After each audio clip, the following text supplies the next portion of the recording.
Hi and welcome to Cosmoporter, and we are so privileged today to have one of the icons of British publishing, and I can't think of anybody else, Michael.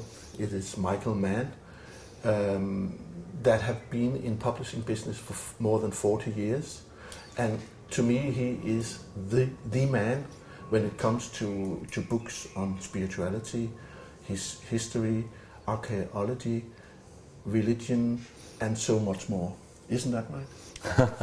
It's very nice of you to say that, Lars. Yeah, but what I really wanted to talk to you about today is your connection to Watkins. Watkins Publishing and Bookshop is the oldest publisher in this business of spiritual books and stuff, isn't it? It certainly is in this country. Yeah. I mean, it started in way back in the 1890s with John Watkins, who started a bookshop, and then he started publishing. Yeah. And then that business was taken on by his son Geoffrey. Mm-hmm. Who I remember as... you have met him? I met him, and he was a wonderful man. He was an extremely wise man, and he worked, I think he worked a couple of days in the shop by the time I had any connection with Watkins. And he was a tremendous presence. He was a very wise man, yeah, and much loved by people, and of course it was the reason really why so many people came to that shop, because they didn't just come to buy books, they came for his advice and often some, you know, sort of spiritual advice and direction. Yeah. Interesting. Yeah. I never heard of, I never really knew about his son. Yeah, he was a special person, actually. Yeah. But something happened to, was that when, while they divided the shop and the publishing? Well, yes, the shop and the publishing divided premises, but in fact, when I worked for them, which was back in 1971, 72, 73... Was that the first time you were connected with Watkins? Yes, I'd met a remarkable man called Richard Field, who was he was actually English, but he was a Sufi teacher. Okay. He became a Mevlevi sheikh, and he changed my life. Were you also a pupil to him? Or yes. Yes, yeah? And he changed my life profoundly. And I had one of those. Call it a kind of Satori moment when I suddenly realized that there was so much more to this world than I'd ever realized. And you have only read about it? I'd barely even read about it, you know. I mean, our education system doesn't exactly prepare one for the world of Sufis and healing and all those things. At that time, Michael, was that before you became a publisher, or did you? It was before I became a publisher, and what happened in this moment was that I made a kind of decision out of time, which was to devote the rest of my life to sharing this what was called esoteric knowledge to as many people as possible. What were you doing at that time? Oh, I was writing. I thought I was going to be a poet, and I wrote a very, very long poem. It must have run to 60 or 70 pages, and I actually sent this to Watkins Publishing in the tremendous optimism that this would get published. And Richard Robinson, who was running Watkins Publishing then, wrote a very nice letter back saying that he thought that they probably could publish it, and I was astounded. Yeah. But he then wrote another letter saying that he changed his mind, but that he did have a job in their packing department instead, which was not quite what I had in mind. But actually, I took the job in their packing department, which which was in the basement. This is Watkins? This was Watkins Publishing. Okay. And the publishing was in those days in Lower Belgrave Street. Okay. And they had a very nice basement with outside light. And I'd been actually doing some part-time work in another basement near Oxford Street for a company called Foyles Educational. And anyway, so I took this job, and Richard said that they were having an exciting new development because not only would it be packing books, but that for the first time in their history, they wanted me to go out and sell their books. They'd never had anybody selling them, because it was an esoteric publisher with the idea that if people really wanted these books, they would find them even in a very obscure basement somewhere. So half the week I went out and sold books, which was an extraordinary experience. I'd never done this before. And then, of course, if I sold a lot of books, I had to pack them all up and send them out. Wow. So that's... You went out to sell them and went back to pack them up and sell them? I went to every account in the UK, from the north of Scotland to the south coast of England. And I went to Holland, and I don't think I went to Denmark, but I know I went to Holland. And in those days, you know, these kind of esoteric books were not greeted warmly. I mean, they were regarded as works of the devil. I was thrown out of Watkins Bookshop in Oxford and told never to come back. Because this was the devil's work. This was the devil's work.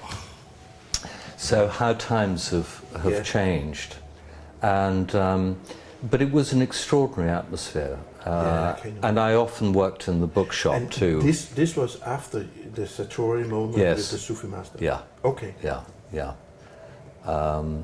So it was an exciting time, because this whole sort of body of esoteric knowledge was in a way just beginning to emerge out into the world in a sort of slightly more acceptable way. There was, you know, we'd had the 60s revolution, and suddenly people were buying I Chings and Tao Te Chings and investigating the wisdom of the East and the esoteric wisdom of the West, you know, in sort of in numbers that people wouldn't have imagined, really.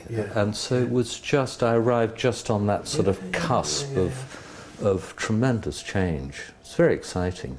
So, but when did you start being a publisher yourself? Well, what happened was that I wasn't particularly involved in the publishing at that point. I was more doing the selling and packing. And but I became friends with a wonderful man called John Moore, who was much older than me, and he was an editor at Watkins. And somebody called Julian Berry used to print a lot of the Watkins books. And John and I said to Julian one day, we were rather fed up, not a great deal was happening. And Julian said, why don't you come and join me? I've got a printing company and I've got a little publishing arm down in Wiltshire. And I was longing to leave London because I love the country. And off we set, not knowing, in my case, anything about anything. And we took 3 manuscripts that Watkins said that they didn't want.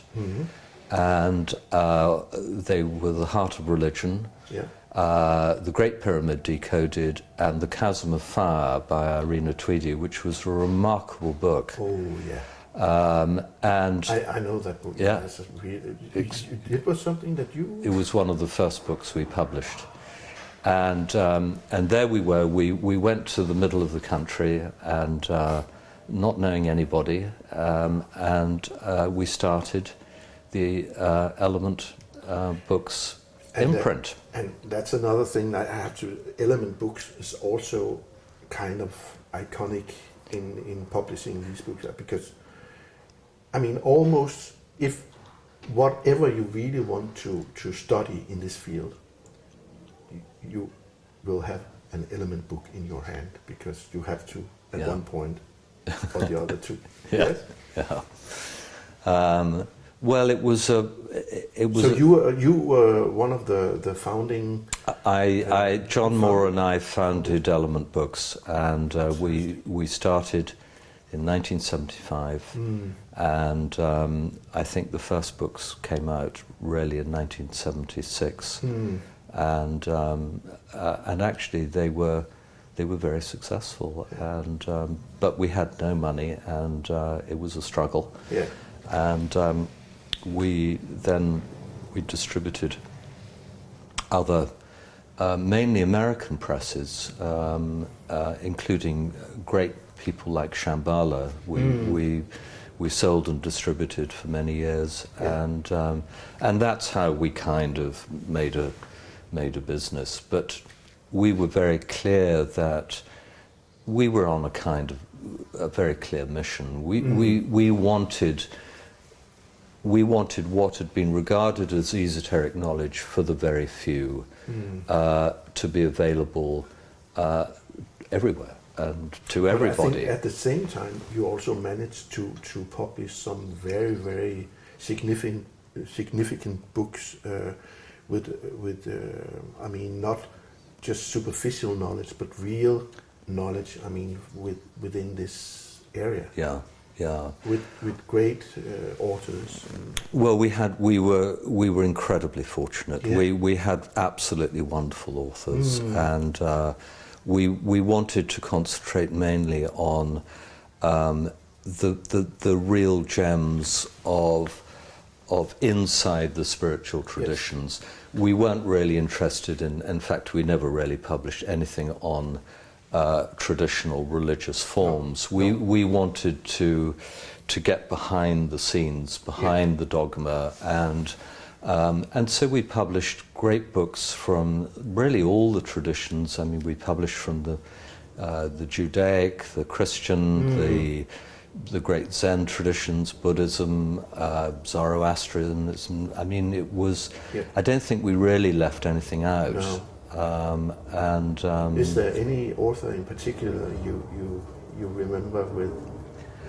Well, my goodness, there were so many. I mean, we literally published thousands and thousands of books. But I mean, people like Irina Tweedy, she was really an extraordinary person.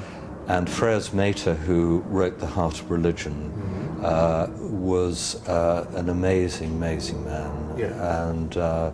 And these were people who were very, very much older than me. I mean, they were sort of, they were probably 40 or 50 years older than me at that time. Yeah. Yeah. But, I mean, you know, there were so many that it kind of gets lost in the mists of time. It's just, you know, it would be great to hear if there were some stories that you oh my goodness, there are. I mean, it was an extraordinary roller coaster, really, because one did meet the most amazing array of people. I mean, we published the first biography of the Dalai Lama, which was back in I think it was in the early 80s, when extraordinarily enough, nobody was really interested in the Dalai Lama. No, not at that time, no. He really wasn't this extraordinary figure of today. And I suppose that we always wanted to do the kind of the new thing, you know, rather be on the forefront. And we published wonderful books by Jacob Needleman, and then we published the first translations and the release of the Dead Sea Scrolls. That what I mean. I remember those books. They meant so much to me from Element Books on that topic. And you know, it was such an array, because people like Lawrence Gardner's books, you know, the kind of the bloodline of the Holy Family. it was hugely varied, really, and it was an incredible privilege to do this. Yeah. And actually, we published and republished a lot of Rashad Field's books, amongst which Rashad Field was the Sufi teacher. Yes. And amongst those is probably one of the most significant books I think I've ever published, which was The Last Barrier, which is an extraordinary, real journey that he undertook. The Last Barrier. The Last Barrier, which... it's still an Element book? Well, I don't think it's still an Element book, but I think it's still... I'm sure it's still in print, and it's a very remarkable book. Field? And it's by Rashad Field. Richard Field. Yeah. It's something to remember. Yeah. We should... Yeah. Yeah, great. Yeah.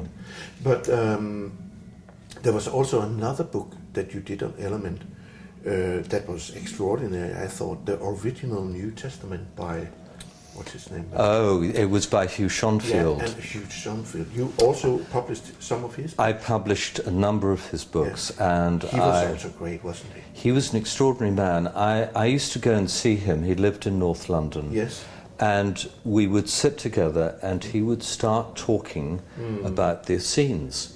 Oh. And we published his book, The Essene Odyssey. Yes. And fantastic book. Incredible book. Yeah. And whilst he was speaking, the most extraordinary thing happened, which was that you literally felt that you had moved back to that time. I could imagine. Yeah. It's the only time with an author that I've, or the second time actually, that I've actually felt that I had moved literally back to that time and even kind of experience the kind of world around me at that time. Yeah. Very, very powerful, actually. Yeah.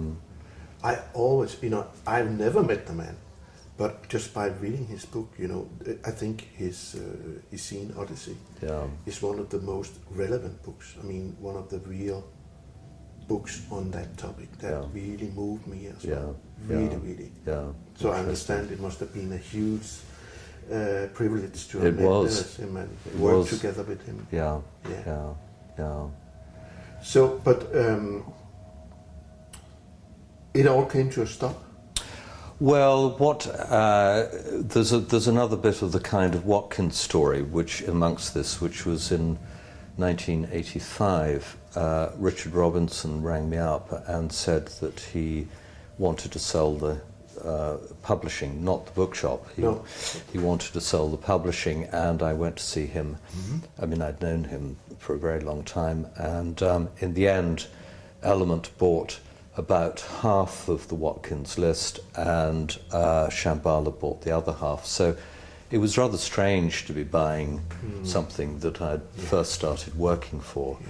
And then we incorporated a lot of wonderful books into the Element list, like the Book of Merdad by Mikhail Naimi, which is a truly remarkable book, and many, many others. When it was wonderful to keep these books in print.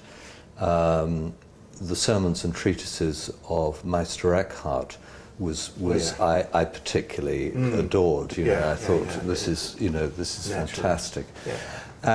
And then Element grew and grew and grew, and really became a very large company. I mean, we were turning over £25 million, and we were selling books all over the world. We had a company in America, and I won't go into all the details, but we ended up with a major problem with our investors who had actually run out of money, and we were forced by the bank to sell Element, and most of it went to HarperCollins, and there it disappeared. Oh. One of the usual stories, of a good thing that is just being eaten up by... I think that sometimes these things, they have their moments. Yeah. And in a way, although I came out with absolutely no money at all from that, I felt incredibly blessed to have been able to do this, Yes, and also it kind of gave me a pause from something that had become completely exhausting. And I left, and about 2 or 3 months later, the then owner of Watkins Bookshop, John Maxwell, called me up, and he said, well, you know, we've got the wonderful bookshop, but of course, as you know, nobody's published anything under the Watkins Publishing name for many years. And he said, would you like to start it again? And I thought, well, that's an interesting idea. And so I did. And you came back in that? So I came back. That was we started off in 2001.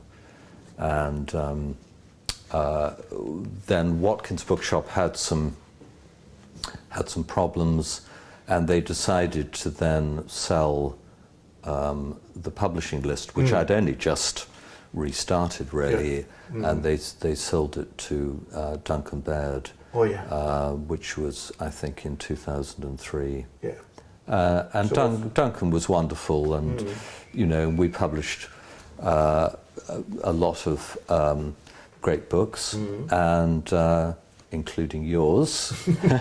Thanks. And I have to say that actually meeting you, Lars, and publishing your books has been an utter joy. It's not, I'm not just saying this because you're talking to me, but it's been one of the most significant things Thanks so much. in the last 15 years, actually, and it's been a joy to me, and it's actually been a joy to my family, who've all read your books. And but maybe you don't know it, but even as a Dane, you know, I knew about you before that, and to me, you have, from what the little I knew, you became a kind of an iconic person, you know. And I remember when we talked about, when you first talked to me about publishing the old manuscript, it was like, I've heard my prayers, you know.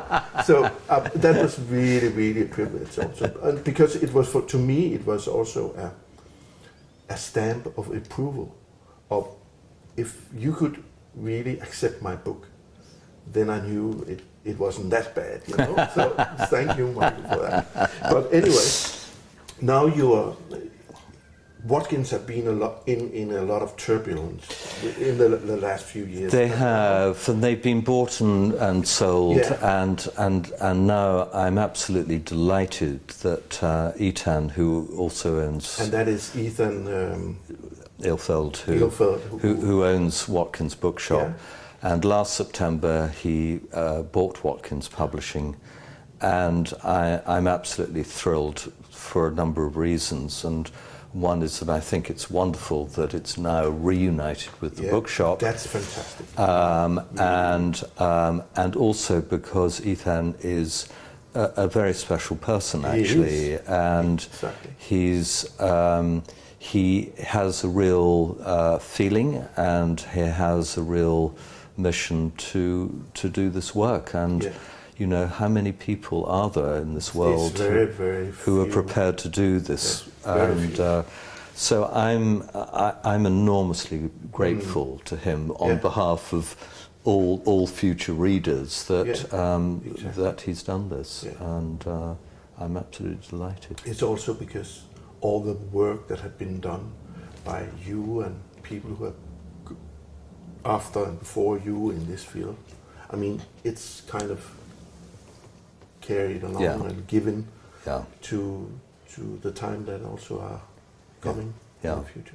Well, I think that it's endless ongoing work, obviously, and I think that for me, and I know for an awful lot of people, that, you know, these books, they really do touch people, and they really can change people's lives. They can provide an opening that our Western media is just doesn't make available. I mean, exactly. And I think that's what's so important. Really. And the more we can get these books out in front of ever more people, Yeah.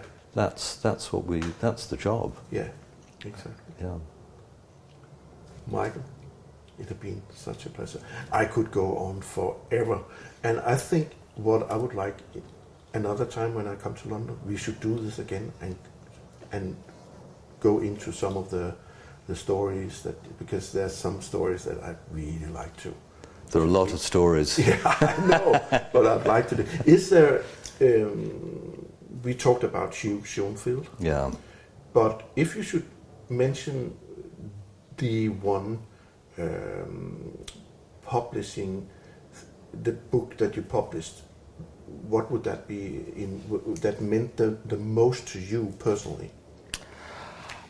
I think that's almost impossible, but actually... I know, but it is not... nobody will be offended if you don't mention them, but I think just what book would you... I think that the book that I've always gone back to is The Last Barrier. The Last Barrier of Because Fear. if you read the last chapter of that book, it is a truly remarkable experience, and it's about really it makes it so clear that the job is not to become enlightened. No. The job is to know oneself, but to then have the ability to turn round and actually be of service to the world. That is incredibly important. Yeah. I always nearly cry when I talk about this. Thank you, Lars. Thank you very much Thank you. Talking to us. It's a pleasure. See you next time on Cosmoporter. Good night.